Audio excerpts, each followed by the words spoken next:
Welcome to the Knuckleheads of Liberty. Larry Sharpe, the Sharpe way.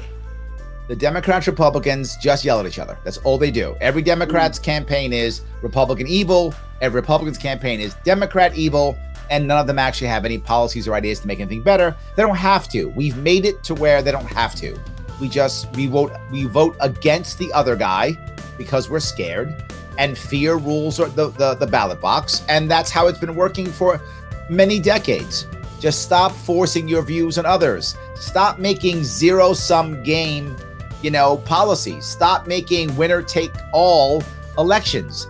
When it's winner-take-all and whoever wins imposes their will upon the other, of course you fight to the death. Of course you do. How can you possibly get along if only one side wins? You can't.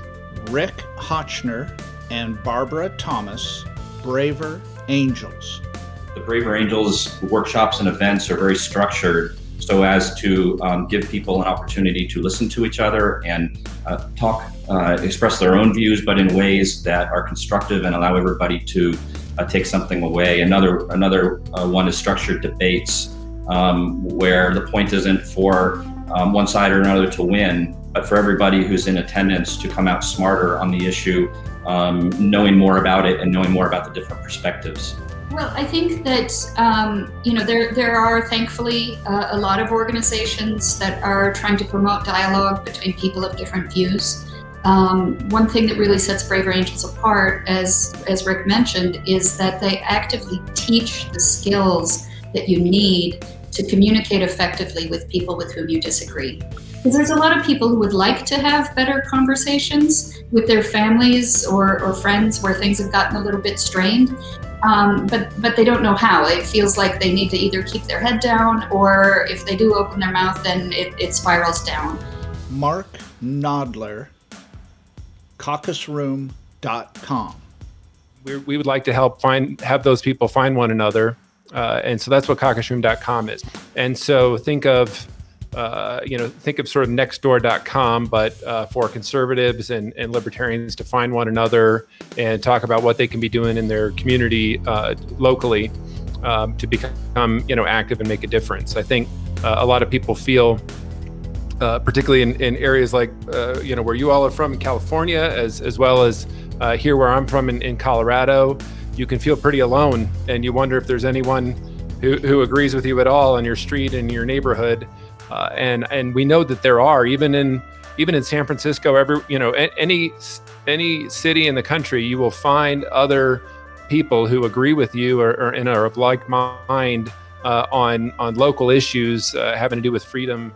Nathan Cunneen, American Federation for Children. If you think about it, the public school system suffers from a lack of competition. And it's directly in teacher union best interest to maintain that power imbalance, because they directly benefit as long as they don't have to compete with an outside source. What school choice does is there's actually empirical evidence from my home state of Florida that shows more school choice actually benefits public schools as well.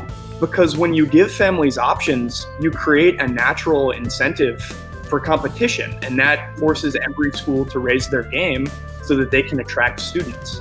The way that we fund schools is the more students that you bring into your classroom, the more money you get. So any kind of idea of a student leaving to go somewhere else, even if that's what's best for the student, is shot down because the interest of the system would be threatened.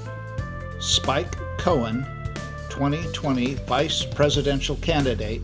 This is a country that was founded in rebellion, a country of people who, when they were told, yeah, we're thinking of introducing a 3% tax on one product, their response was to declare a new country and then shoot at the existing occupying government until it ran away. And we've gone from that to arguing over whether or not the government should force us to inject a product from a company that has no liability for any adverse reactions that it creates in order to be able to be allowed to go into Walmart or the gym or a restaurant. That's how far we've come on that. And by the way, I'm not anti-vaccine. I'm against government forcing people to do something like that.